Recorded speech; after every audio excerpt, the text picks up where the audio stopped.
नमस्कार छत्रपती संभाजीनगरकर. माझं नाव रोहित. स्वागत आहे माझ्या मिनी ब्लॉग मध्ये. आज आपण एक्सप्लोर करणार आहोत छत्रपती संभाजीनगर येथील काही हिडन प्लेस. आपण प्रवास करायला लागणार आणि चहाचा ब्रेक नाही घेणार असं कधी होणार नाही, कारण की हिडन प्लेसला सर्च करण्यासाठी चहाचा ब्रेक घेणं खूप गरजेचं होतं. रस्त्याच्या कडेला एकदम गरमागरम चहा भेटला की एनर्जी फुल चार्ज, बॉडी एकदम चार्ज होऊन निघते आणि पुन्हा आपण प्रवासाच्या दिशेला निघायला चालू होऊन जातो. छत्रपती संभाजीनगरचे रस्ते आणि इथलं नेचर खूप कमी जणांना माहिती असलेलं हिडन ब्युटी आहे. एक रस्ता संपला की चालू होतो दुसरा रस्ता आणि त्यासोबत चालू होती उत्सुकता की आपण जाणार कुठे हिडन प्लेस शोधायला. रस्त्यात जात असताना मला दिसलंय चिंचाचं झाड. मग काय, माझ्या मित्रांना सांगितलं की आपल्याला चिंच तोडायचे. मग काय, माझे मित्र आणि मी कुठंच मागं राहत नाही. मग काय, शुभम भाऊला आणि विशाल भाऊला सांगितलं चिंच तोडून आणायला.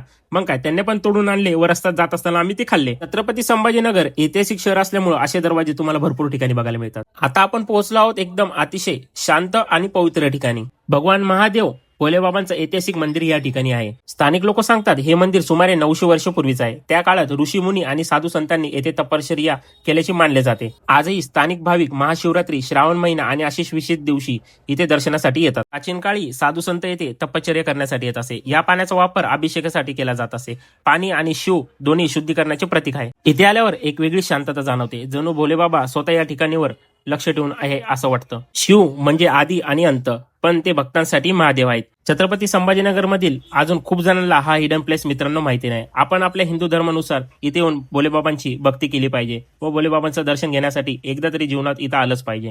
मी माझ्या मनापासून भोलेबाबाचं दर्शन घेतलं व तुलसी मातेचंही दर्शन घेतलं. पुढे जात असताना ही मांजरबाई मला दिसली. मांजरबाईला हाय हॅलो केलं, पण मांजरबाई मला बघून पळून गेली. मंदिर हे छोटं असू शकतं, पण येथील अपाट ऊर्जा ही कधी पण आपल्याला भोलेबाबांकडे आकर्षित करत. तुम्ही देखील छत्रपती संभाजीनगर मध्ये राहत असाल तर अजूनही तुम्ही भोलेबाबाचं हे ऐतिहासिक मंदिरला भेट नसेल दिली मित्रांनो, तो जाऊन नक्की एकदा भेट द्या व कमेंटमध्ये हर हर महादेव लिहायला विसरू नका.